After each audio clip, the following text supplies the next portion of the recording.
Hay personas que son imprescindibles para que ocurran determinadas cosas. Carlos fue una persona imprescindible para que un partido político como Unión, Progreso y Democracia se fundara, echara a andar, fuera coherente, fuera decente el partido, la organización, fuera un ejemplo y fuera una realidad. Fue una persona imprescindible para los que trabajamos allí, para las personas a las que representamos, para el trabajo que hicimos, no solo para constituirlo, sino para el trabajo que hicimos desde el partido y para la buena memoria, para la memoria que tenemos de todo aquello que hicimos. Fue como político, aunque no le guste que lo diga, y como diputado, uno de los grandes. Yo animo a la gente a que no lo haya hecho, a que escuche algunas de sus intervenciones en el Congreso de los Diputados. No encontrará, no, seguro, cosas con más sustancia, con más criterio, mejor fundamentadas, mejor explicadas sobre cualquiera de los temas en los que él intervenía ahora mismo, bueno, no ahora mismo con el circo que tenemos, sino a lo largo de la historia de la democracia. Una aventura que yo creo que, o una desventura, ¿no? Yo creo que a mí me ha gustado mucho la relación esa entre el éxito y el fracaso, ¿no? En el fondo es una excusa para una reflexión mucho más profunda de qué es tener éxito, qué es fracasar en la vida, y cómo uno se mete en aventuras o desventuras casi siempre inconscientemente. Me gusta esa ingenuidad de los inicios, ¿no? En la que yo creo que todos fuimos partícipes, probablemente porque de haber conocido lo que había detrás, pues igual nos hubiéramos salido corriendo, nos hubiéramos ido a otro país, hubiéramos hecho algo parecido, ¿no? Es esto de que el pesimista es un optimista informado, ¿no? El libro en realidad que tenéis aquí delante es simplemente un intento de dar un testimonio que pocas veces hemos encontrado o encontramos. Yo de hecho no conozco ningún libro parecido al mío en lo que tiene que ver con las interioridades de la política española, ¿no? Que es contar lo que pasa en la trastienda.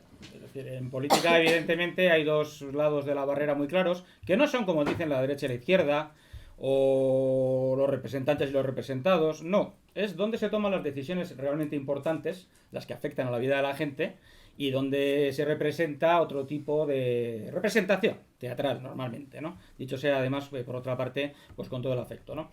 Y yo simplemente lo que he tratado es de explicar eso. De hecho, según iba escribiendo el libro, me iba dando cuenta de que era más importante explicar lo que vimos, lo que hemos podido vivir existencialmente, cuando, sobre todo, evidentemente en mi caso, en el Congreso de los Diputados, pero bueno, dentro del partido también, claro está. Pero como ha dicho muy bien Andrés, aquí estáis muchos que habéis sido concejales, que habéis diputados autonómicos, que habéis tenido otras responsabilidades. Hay que decir que uno de los éxitos de UPyD, ahora que hablamos de eso, es que las bofetadas han estado muy bien repartidas. Es decir, no solamente algunos han llevado las tortas, sino que ha habido casi para todos, ¿no? Al menos para los que estáis aquí. Y eso tiene también su valor, porque indica que efectivamente, como experiencia de partido participativo, pues conseguimos unos estándares muy altos y quizás mayores que los de nadie, ¿no? Y yo que lo que quería era eso, que en un libro se contara de qué manera, por ejemplo, se tramita un proyecto de ley. No lo que dice el reglamento, sino qué es lo que ocurre, qué es lo que pasa cuando te vienen a ver las empresas y te dicen, mire usted, es que esta ley nos interesaría mucho que fuera así o asá. Las interioridades de, por ejemplo, esto que la gente normalmente no lo sabe, ¿no? De cómo dos diputados se pueden agredir brutalmente en el hemiciclo del Congreso de los Diputados, pero después les ves amigablemente charlando en el bar y además haciendo planes para irse de vacaciones porque se van juntos. Es decir, lo cual no es malo. No se trata de decir, yo al menos no lo pretendo, caricaturizar de una manera purista, que también nos lo han llamado, que si éramos unos fundamentalistas y unos puristas. Considero que eso es parte del juego político, que es cierto, que seguramente no se puede prescindir, porque es verdad que la mayor parte de la sociedad lo que quiere es que le mientan y que le cuenten historias bonitas, y que muchas de las cosas que nosotros hicimos visto retrospectivamente, pues desde luego eran estupendas, y creo que propuestas que siguen siendo muy buenas, pero eran también la mejor manera de que la gente te retirara el apoyo, dicho sea de paso, ¿no? Es decir, cuando hablabas de retirar, por ejemplo, a los vascos y a los navarros su fiscalidad estupenda privilegiada, ¿no? Cosas de este estilo. Pero había que hacerlo porque justamente ese fue el intento de UPyD, ¿no? Un intento de si se podía cambiar la política desde dentro de las instituciones y no contra ellas. Nosotros siempre fuimos un partido muy institucionalista, para bien y para mal, Es difícil transmitir eso en un país que además tiene muy poca sociedad civil y por lo tanto se valora muy poco la importancia real de la política más allá de servir de chivo expiatorio y de origen de todos los males habidos y por haber. Casi no llegamos a tiempo por una nevada tremenda que nos ha caído ahí en Somosierra y ya le he dicho, bueno, diremos que la culpa es de Sánchez. Todo el mundo se lo va a creer. Es decir, nadie va a considerar que esto es algo azaroso, ¿no? Y luego en realidad lo que pasa es que, como ocurrió cuando Andrés fue nuestro candidato, precisamente en el año 2015, ¿no? Que hubo más gente que se benefició, cientos de miles de preferentistas, de las gestiones con éxito judiciales que hizo el propio Andrés, que gente que luego votó en aquel momento UPyD. Bueno, es que no lo sabrían, o no lo querían saber, no lo sabemos, pero tampoco se trata, como digo, de juzgar en un plano moral, son cosas diferentes. Yo creo que el gran éxito de UPyD fue demostrar con los hechos y no con meras declaraciones retóricas que se puede hacer política de otra manera durante por lo menos bastantes años, hasta que efectivamente ya tomas una decisión definitiva, tu paso de las Termópilas, que en nuestro caso fue la querella de Bankia sin ninguna duda. Yo creo que eso el libro lo documenta con toda claridad. En fin, las cosas que pasaron, las reacciones que empezó a haber, las cosas que nos decían, las llamadas que te hacían, de dónde os habéis metido, que fueron pasando de la risa y de, vamos a decir, la conmiseración, pobre gente, en qué sitio se han metido, a decir, bueno, estáis locos, es decir, esto no lo vais a pagar caro. Evidentemente lo pagamos caro. Pero se probó y se demostró que un partido político hecho por gente, en su inmensa mayoría, sin experiencia de partido y gente profesionales corrientes, podía poner patas arriba al sistema. Es verdad que el sistema nos puso a patas arriba a nosotros. Éramos mucho más débiles, mucho más vulnerables, lo tenían mucho más fácil. Es decir, éramos el niño que está en el patio del colegio y vienen todos los matones a darte una paliza, ¿no? Y les costó bastante, también lo digo en el libro, esto a veces tuvimos bastante resiliencia, les costó casi 2 años liquidarnos. No, algún partido que anda ahora por ahí que conoció las miles del éxito y parecía a punto de ganar las elecciones, ya le hubiera gustado tener la resistencia que hemos tenido nosotros. Y no estoy pensando en el que pensáis, estoy pensando en el de Galapagar, por ejemplo, en concreto.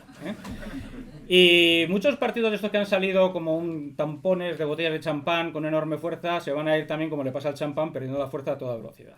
La política es algo muy duro, es algo sin duda que está lleno de gratificaciones, pero también muy ingrato desde el punto de vista personal para gente como nosotros, que nos metimos absolutamente, dedicamos esos 8 o 9 años, prácticamente todos los minutos del día, de todos los días del año, a ver qué había que hacer, qué se podía hacer, cómo lo podíamos hacer mejor.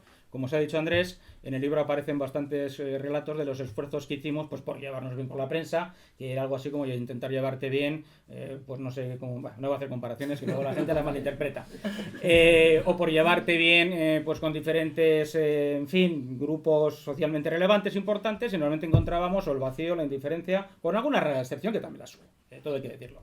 Y en fin, la tentación que yo podía haber tenido, la que ya os aseguro que no he caído, es hacer un libro de cotillos de partido. No lo es.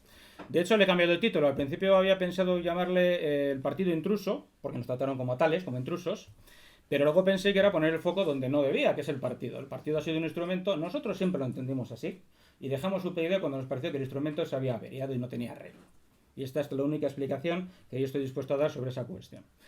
Y lo que pasó fue eso, es decir, no tenía ningún sentido hablar de lo que dijo Blas y lo que dijo no sé quién. De hecho va a haber gente que se va a enfadar mucho porque no se habla de ellos, lo cual me alegro ya también, como una represalia elegante. Y además el libro, aparte que ha habido que hacerlo lo más barato posible, no tiene índice de nombres, con lo cual para saber si están tendrán que comprarlo y leerlo, lo cual también es algo también interesante, ¿no? Y en vez de eso decidí al final llamarlo La democracia robada, porque creo que realmente el debate político de fondo verdaderamente importante que hay en España es que tenemos un sistema constitucional bastante bueno. En todos los famosos rankings de calidad democrática España queda muy arriba, por encima de países como Francia, pero es un sistema que a la práctica no incumple sus propias reglas y normas, pues porque está completamente controlado por eso que llamamos humorísticamente, que ha tenido mucho éxito. También teníamos que haber cobrado por estas cosas, por cierto, el capitalismo de amiguetes, que es una expresión nuestra. Que es sencillamente un sistema de negocios mafiosos entre grupos de poder financieros, grupos políticos socios y grupos mediáticos que hacen la labor de blanquear y contar ese relato y convertirlo en algo aceptable de cara a la opinión pública. Así que es un libro en el que, por lo tanto, vais a encontrar un 80% de historia política reciente, un 15% de la historia de UPyD y muy pocas cosas personales mías porque realmente no tenían la menor importancia, y cuando el tiempo pase lo que va a quedar de UPyD no va a ser, como dijo algún cínico, una nota a pie de página. Lo que va a quedar es que nosotros previmos con tiempo, y lo dijimos y nos ha dado el tiempo la razón, y eso ha sido un éxito, la crisis del bipartidismo, la crisis del capitalismo de amiguetes como un sistema de gestión económica, la crisis también de todo el sistema autonómico, la reacción social contra la hispanofobia y cosas de estas, cosas que están ahora a la vista de todo el mundo. Eso sí, lamentablemente nosotros no estamos ahí, que ya nos hubiera gustado poder seguir a pesar de todo, pues para poder influir, dar nuestra opinión y contar lo que queríamos decir. Ese es Carlos Martínez Gorriarán, el autor de este libro, el que fue diputado durante 4 años, el que fundó UPyD después de haber fundado Basta Ya.